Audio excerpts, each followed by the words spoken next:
Bonjour, je suis Didier Mazier et vous avez certainement vu cette petite animation puisqu'il s'agissait de ma carte de vœux.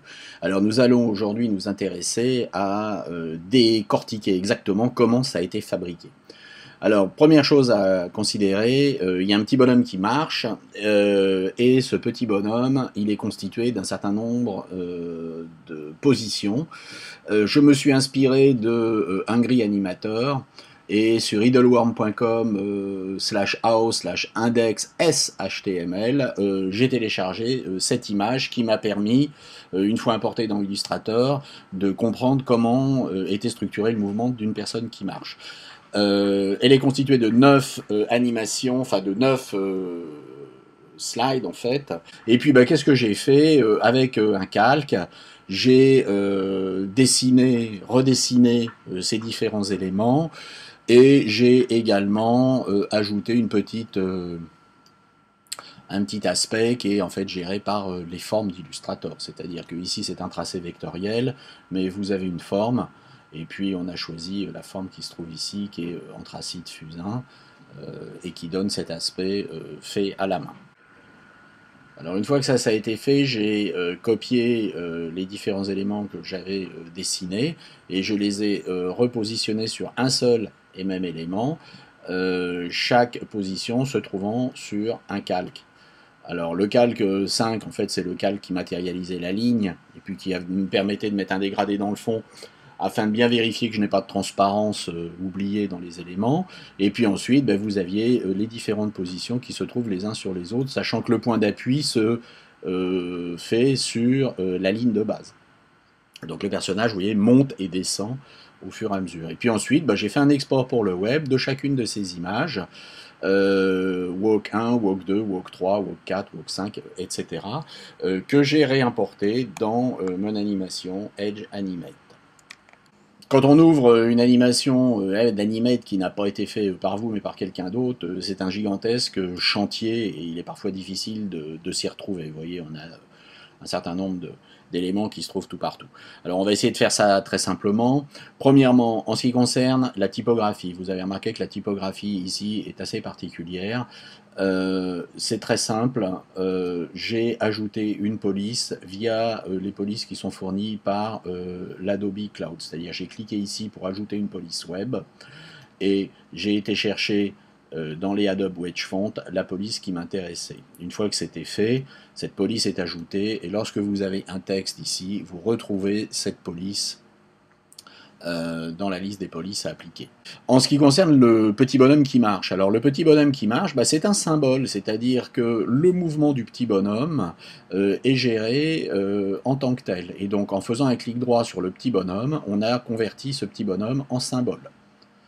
Alors ce petit bonhomme en symbole, maintenant si je double-clique dessus, ce symbole s'ouvre, vous voyez que mon symbole est ouvert ici, je ne suis plus sur la scène stage, mais sur mon petit bonhomme que j'ai appelé Walking Man.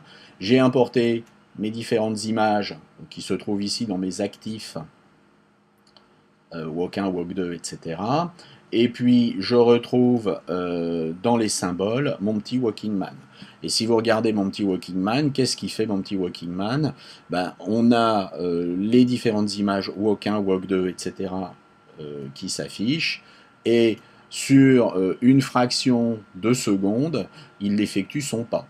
Plus la durée ici sera courte, plus le pas sera rapide. Alors j'ai simplement moi travaillé avec un affichage et un masquage des éléments. C'est-à-dire que toutes les 2 quarts de seconde, ici on est sur du... non, on est sur du 24e de seconde. Donc toutes les 2 images, ici on ne voit plus le walk 1, mais on voit le walk 2. Et puis si on se reporte un petit peu plus loin, on ne voit plus le walk 1, walk 2, mais on voit le walk 3, etc. Et c'est comme ça qu'on fait apparaître, vous voyez, les différents éléments et que votre petit bonhomme, il marche.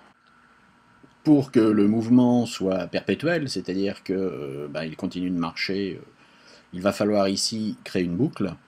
Donc on a placé ici un déclencheur, un trigger, et ce trigger, c'est simplement de demander de prendre le symbole en question et de le jouer à partir de 0, c'est-à-dire à partir du début. Et de la sorte, on a placé une boucle. Bon, bien entendu, par la suite, on arrêtera ce mouvement des jambes et des bras lorsque le personnage s'arrêtera. Donc une fois que ce petit bonhomme il est fait, bah, ce petit bonhomme sur la scène on peut le faire déplacer. Donc mon petit Walking Man qui se trouve ici, vous voyez que on va ramener l'animation à 0. Donc à 0, le petit Walking Man se déplace.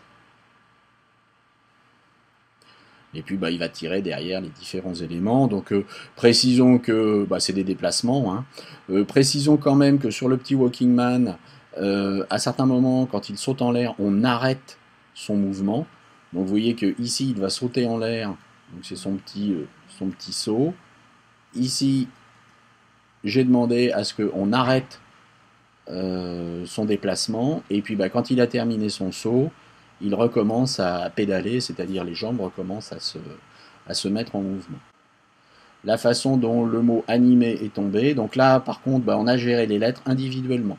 Chacune des lettres a été gérée individuellement et on les a amenées entre la position 1 et la position 2 simplement avec une descente et une rotation. Vous voyez que on amène les différents éléments et puis ensuite bah, on a du défilement. Donc tout le reste est à peu près normal. La seule chose qu'il faut comprendre, c'est que ce petit bonhomme, à un moment donné, on l'arrête et à un moment donné, on redémarre. Une autre chose est intéressante, c'est la manière dont le son est géré. Alors pour gérer le son, il a fallu effectuer une petite crapulerie. Donc on a enregistré 2 fichiers audio qu'on a placés au même niveau que l'index qui a été généré par Edge. Et ici, on a placé une balise audio. Alors attention, cette balise audio doit se trouver à l'intérieur de la div qui a été créée par Adobe Edge dans le fichier HTML.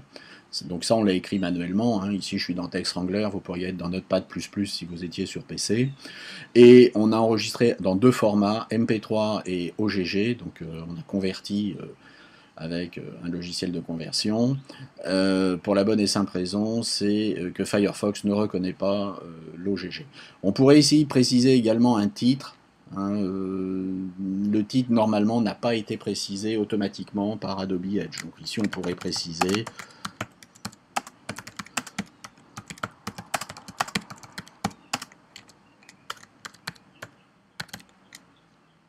« 21014 peut-être pas ». Voilà, donc ici on a précisé un titre qui n'aurait pas été fait automatiquement par Adobe Edge. Et puis ben, on réenregistre ce fichier, et dans Adobe Edge, le fait d'avoir enregistré ce fichier fait que vous retrouvez, si vous n'avez pas d'erreur, vous retrouvez votre balise audio qui est ici, avec la lecture qui est générée automatiquement au départ. Et on peut d'ailleurs générer des lectures, on peut également générer des arrêts si on le souhaite. Les ouvertures de texte se font, précisons-le quand même, par le système de clipping, c'est-à-dire que vous avez ici un clipping qui se fait en suivant le déplacement du petit bonhomme. C'est-à-dire qu'on ouvre progressivement la boîte de texte. Voilà, bah j'espère que cela vous a intéressé.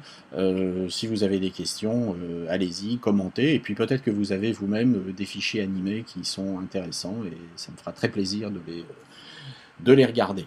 Je vous souhaite à tous une excellente année 2014 et je vous dis à très bientôt.